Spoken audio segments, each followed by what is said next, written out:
अगर आप भी लेना चाहते हैं देश दुनिया की तमाम जानकारी तो आज ही सब्सक्राइब करें हमारे चैनल को। साथ ही नीचे दिए बेल आइकन को जरूर दबाएं ताकि हर अपडेट आप तक पहुंच सके। नमस्कार, साक्षी न्यूज नेटवर्क और आप सभी का स्वागत है। आज की रिपोर्ट में बात करेंगे उत्तर प्रदेश में विधानसभा चुनाव से पहले दलितों को लुभाने के लिए योगी सरकार की बड़ी कवायद की। इसके साथ ही जानेंगे संसद का मॉनसून सत्र कब से शुरू हो रहा है। इस बार का सत्र हंगामेदार भी रहने वाला है क्योंकि विपक्ष कोरोना की दूसरी लहर के दौरान सामने आई खामियों को लेकर सरकार की खिंचाई तो करेगा ही, साथ ही सरकार की टीकाकरण नीति और आतंकवाद के खिलाफ सरकार के कदमों पर भी सवाल उठाए जा सकते हैं। सोशल मीडिया कंपनियों और सरकार के बीच चल रहे खिंचाव का मुद्दा हो, धर्मांतरण हो या फिर महंगाई और किसानों के आंदोलन संबंधी मुद्दे, सत्र हंगामेदार रहने की संभावना है। आज की रिपोर्ट में यह भी बताएंगे कि कैसे भारत की आधी कामकाजी आबादी कर्ज में डूबी हुई है। इसके अलावा यदि आपका SBI में खाता है तो आज की रिपोर्ट में हमारे साथ अंत तक जुड़े रहिए।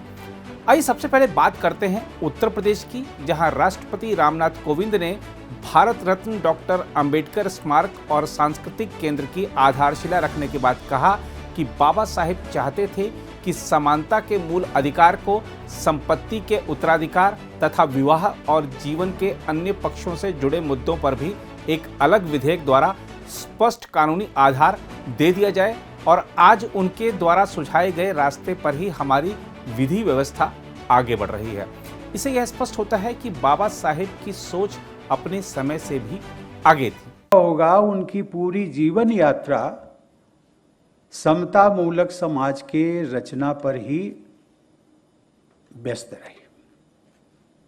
यहां तक कि जब संविधान के वो प्रमुख शिल्पी बने, उसमें भी हमने देखा है संविधान की उद्देशिका, जिसको प्रिएम्बल कहते हैं, उसमें भी उन्होंने समता का जिक्र किया। फ्रेटर्निटी, बंधुत्व जिसको हम कहते हैं, ये समता अर्थात बाबा साहब के दिलो और दिमाग में ये शब्द एक ऐसा गुंजायमान था कि वो जानते थे कि जब तक इस देश में समता मूलक समाज का निर्माण नहीं होगा, सरकारें इस रास्ते पर नहीं चलेंगी, तब तक इस देश का समग्र विकास संभव नहीं है। और इसलिए मैं मुख्यमंत्री जी और उत्तर प्रदेश सरकार को बधाई देता हूं कि आज का दिन उन्होंने चुना, उसका औचित्य आज की तारीख का। और ये तारीख मुझे लगता है कि हम सब के लिए भी महत्वपूर्ण है कि 93 वर्ष पूर्व जो डॉक्टर अंबेडकर ने यात्रा शुरू की थी समता मूलक समाज के निर्माण की, उस यात्रा के आज हम सब लोग जो सांस्कृतिक केंद्र बनने जा रहा, उस यात्रा को आगे बढ़ाने का, उसके हम सब लोग साक्षी बन रहे हैं। इस लखनऊ शहर से बाबा साहब आम्बेडकर का भी एक खास संबंध रहा है,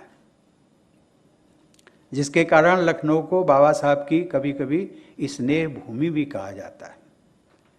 बाबा साहब के लिए गुरु समान बोधानंद जी और उन्हें दीक्षा प्रदान करने वाले भदंत प्रज्ञानंद जी दोनों का निवास लखनऊ में ही था और बाबा साहब बराबर आते थे, उनसे विचार विमर्श होता था। हम आपको बता दें कि पिछले हफ्ते उत्तर प्रदेश कैबिनेट ने ऐशबाग में अंबेडकर स्मारक सांस्कृतिक केंद्र के निर्माण के लिए राज्य के सांस्कृतिक विभाग के प्रस्ताव को मंजूरी दी थी। स्मारक ऐशबाग ईदगाह के सामने 5493.52 वर्ग मीटर नजल भूमि पर बनेगा और इसमें डॉक्टर अंबेडकर की 25 फीट ऊंची प्रतिमा भी होगी। 45.04 करोड़ रुपए की लागत से बनने वाले स्मारक में 750 लोगों की क्षमता वाला एक सभागार, पुस्तकालय, अनुसंधान केंद्र, चित्र गैलरी, संग्रहालय, एक बहुउद्देशीय सम्मेलन केंद्र, कैफेटेरिया, छात्रावास और अन्य सुविधाएं भी होंगी। सांस्कृतिक विभाग जल्द ही इसका निर्माण कार्य शुरू कर सकता है। इस अवसर पर मुख्यमंत्री योगी आदित्यनाथ ने अपने संबोधन में राष्ट्रपति का स्वागत करते हुए कहा कि भारत के संविधान के शिल्पी के रूप में हम सब बाबा साहब अम्बेडकर, भीमराव अम्बेडकर जी का स्मरण करते हैं और केवल भारत ही नहीं बल्कि पूरी दुनिया में जब भी वंचितों, दलितों और समाज के अंतिम पायदान के व्यक्ति की आवाज़ की बात होगी तो बाबा साहेब का नाम पूरे सम्मान के साथ लिया जाएगा। उन्होंने कहा कि उत्तर प्रदेश सरकार द्वारा स्थापित डॉक्टर भीमराव अंबेडकर मेमोरियल एवं सांस्कृतिक सेंटर का शुभारंभ बाबा साहेब की स्मृतियों को जीवंत बनाए रखेगा। कि भारत के संविधान के शिल्पी के रूप में हम सब बाबा साहब डॉक्टर भीमराव अंबेडकर जी का स्मरण करते हैं और केवल भारत ही नहीं बल्कि पूरी दुनिया में जब भी वंचितों, दलितों, उपेक्षितों और समाज के अंतिम पायदान पर बैठे हुए व्यक्ति की आवाज की बात होगी तो बाबा साहब भीमराव अंबेडकर का नाम बड़ी श्रद्धा, बड़े सम्मान के साथ विश्व मानवता सदैव लेगा। इस महामानव के साथ किस कालखंड में क्या हुआ इस पे हम चर्चा नहीं करना चाहते, लेकिन आज की तिथि हमारे लिए अत्यंत महत्वपूर्ण है। आज जब 29 जून 2021 को हम सब यहाँ पर आदरणीय राष्ट्रपति जी के मार्गदर्शन में, उनके सानिध्य में इस केंद्र का भूमिपूजन और शिलान्यास का कार्यक्रम संपन्न कर रहे हैं। याद करिए, आज से 93 वर्ष पहले आज ही के दिन बाबा साहब डॉक्टर भीमराव अंबेडकर ने समता नामक साप्ताहिक का शुभारंभ भी किया था। यानी ठीक 93 वर्ष पहले 1928 में समता, देश गुलाम था, देश की आजादी की लड़ाई कैसे लड़ी जानी चाहिए, किन विपरीत परिस्थितियों में अपनी शिक्षा और अपनी उच्च शिक्षा को अर्जित करके बाबा साहब भीमराव अंबेडकर देश की सेवा के लिए आगे आए थे। और आज ही वह तिथि थी जब उन्होंने समता नामक साप्ताहिक का शुभारंभ करके देश के अंदर एक समता मूलक समाज की स्थापना के लिए, पूरे देश की स्वाधीनता की लड़ाई को आगे बढ़ाने के लिए इस कार्य का शुभारंभ भी किया था। हम सब गौरवान्वित हैं आदरणीय प्रधानमंत्री जी की प्रेरणा और मार्गदर्शन से बाबा साहब भीमराव अंबेडकर जी के इन स्मृतियों को जीवंत बनाए रखने के लिए जो कार्य निरंतर हुए हैं, चाहे वह बाबा साहब भीमराव अंबेडकर के जन्मस्थल मऊ मध्य प्रदेश में एक भव्य स्मारक बनाने का कार्यक्रम रहा हो, चाहे अपने सार्वजनिक जीवन और महापरिनिर्वाण में दिल्ली के अंदर बनाए गए केंद्र का हो, या फिर दीक्षा भूमि नागपुर या चैत्य भूमि मुंबई, या उच्च शिक्षा के लिए इंग्लैंड जाकर के जिस भवन में रह करके उन्होंने अपनी उच्च शिक्षा अर्जित की थी, वहां पर भव्य स्मारक बनाने का कार्यक्रम रहा हो। ये पंच तीर्थ बाबा साहब भीमराव अंबेडकर की स्मृतियों के साथ साथ भारत के उस आवाज को वैश्विक स्तर तक पहुंचाने का भी एक माध्यम है जो विश्व मानवता को सदैव वंचितों, दलितों, उपेक्षितों की आवाज के रूप में बाबा साहब भीमराव अंबेडकर का एक नया संबल सदैव प्रदान करेगा। और उत्तर प्रदेश का यह अत्याधुनिक स्मारक और म्यूजियम या सांस्कृतिक केंद्र बाबा साहब भीमराव अंबेडकर की इन्हीं स्मृतियों को आगे बढ़ाने के क्रम में उत्तर प्रदेश सरकार के द्वारा आगे आज कार्यक्रम का शुभारंभ होने जा रहा है। मैं आभारी हूं आदरणीय राष्ट्रपति जी का। उधर संसद का मानसून सत्र 19 जुलाई से शुरू होने और 13 अगस्त को समाप्त होने की संभावना है। सूत्रों ने बताया कि करीब 1 महीने तक चलने वाले मानसून सत्र के दौरान 20 बैठकें होने की संभावना है। आमतौर पर संसद का मानसून सत्र जुलाई के तीसरे सप्ताह से शुरू होता है और स्वतंत्रता दिवस से पहले समाप्त होता है। सूत्रों ने बताया कि संसदीय मामलों संबंधी मंत्रिमंडलीय समिति ने इस सत्र की अवधि को लेकर सिफारिश की है। उन्होंने बताया कि सत्र के दौरान संसद परिसर में कोविड से जुड़े सभी प्रोटोकॉल्स का पालन किया जाएगा। उन्होंने कहा कि ऐसी उम्मीद की जाती है कि सत्र के दौरान परिसर में प्रवेश करने वाले तब कोविड रोधी टीके की कम से कम एक खुराक ले चुके होंगे। आइए बात करते हैं जरा कुछ आर्थिक समाचारों की। क्रेडिट इंफॉर्मेशन कंपनी यानी CIC की एक रिपोर्ट में कहा गया है कि देश की कुल 40 करोड़ कामकाजी आबादी के करीब आधे लोग कर्जदार हैं, जिन्होंने कम से कम एक ऋण लिया है या उनके पास क्रेडिट कार्ड है। ट्रांस यूनियन सिविल की रिपोर्ट के मुताबिक ऋण संस्थान तेजी से नए ग्राहकों के लिहाज से संतृप्ति स्तर के करीब पहुंच रहे हैं। रिपोर्ट में आगे कहा गया है कि एक अनुमान के मुताबिक जनवरी 2021 तक भारत की कुल कामकाजी आबादी 40.07 करोड़ थी, जबकि खुदरा ऋण बाजार में 20 करोड़ लोगों ने किसी न किसी रूप में कर्ज लिया है। गौरतलब है कि पिछले एक दशक में बैंकों ने खुदरा ऋण को प्राथमिकता दी, लेकिन महामारी के बाद इस खंड में वृद्धि को लेकर चिंता व्यक्त की जा रही है। CIC के आंकड़ों के मुताबिक ग्रामीण और अर्ध शहरी क्षेत्रों में 18 से 33 वर्ष की आयु के 40 करोड़ लोगों के बीच कर्ज बाजार की वृद्धि की संभावनाएं हैं और इस खंड में ऋण का प्रसार सिर्फ 8% है। तो कर्ज की खबर तो आपने देख ली, अब जरा शुल्क की बात भी हो जाए।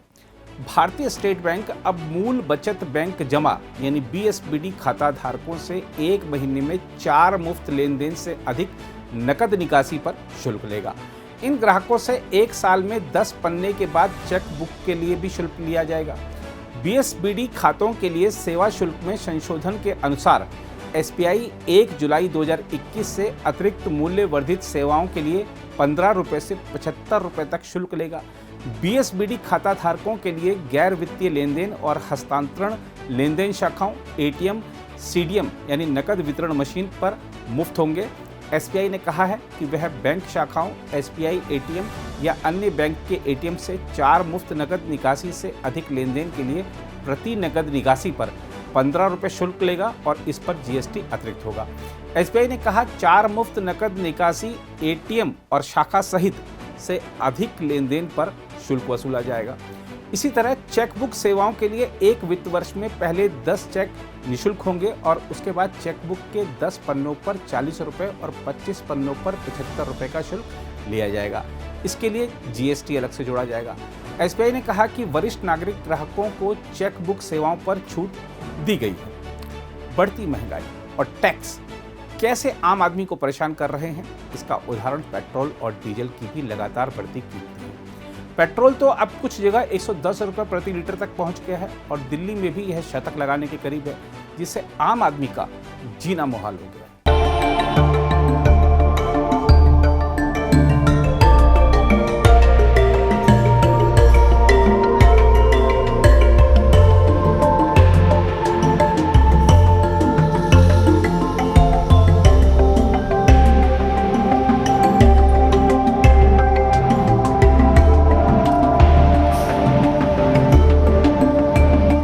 ये तो कंडीशन रोज ही हो रहा है, 4 दिन बाद फिर वही होता है, फिर रेट इंक्रीज हो जाते हैं। सरकार से यही कहेंगे सर कि गरीब लोगों पे दया करो, बस इससे ज़्यादा क्या कर सकते हैं, क्योंकि सारा इसमें गरीबी पिसता है। छोटी गाड़ी सब चीज़ गरीबों पे ही है। आज छोटा सा वर्कर भी मतलब बाइक लेके चलता है, हर टाइम मतलब 15 दिन बाद 20 दिन बाद, ये अच्छी बात नहीं है। पेट्रोल के दाम जो इंक्रीज होते हैं ठीक नहीं है। हम तो पेट्रोल यूज़ करते हैं अभी, और पेट्रोल की कीमत तो इतनी हो गई है कि कहीं जाने से पहले 4 बार सोचना पड़ता है कि भाई चलाएं नहीं चलाएं। गाड़ी छोड़ के स्कूटी पे आ गए हैं अब, इसीलिए कि पेट्रोल क्योंकि अफोर्ड नहीं कर पा रहे, ये समस्या है। तो सोचना चाहिए सरकार को इस बारे में।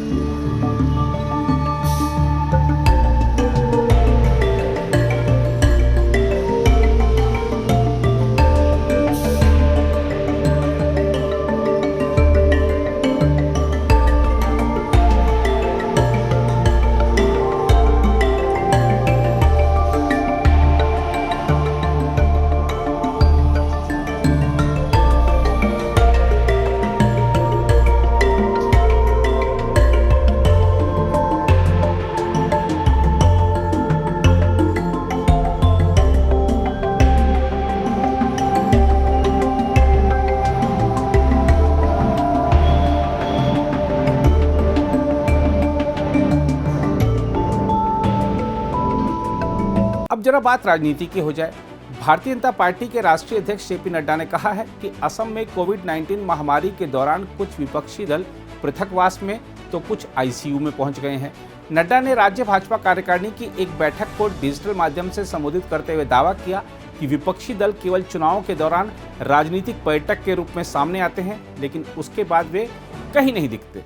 मित्रों, मैं जानता हूं और आप सब भी जानते हैं कि पिछले 15 साल यानी 5 साल से पहले जब 15 साल कांग्रेस की सरकार रही तो उसमें सांप्रदायिकतावाद, अलगाववाद, स्टेटस कोइज्म इसका जन्म हुआ, इसकी बीज बोए गए और विकास को नकारने का काम किया।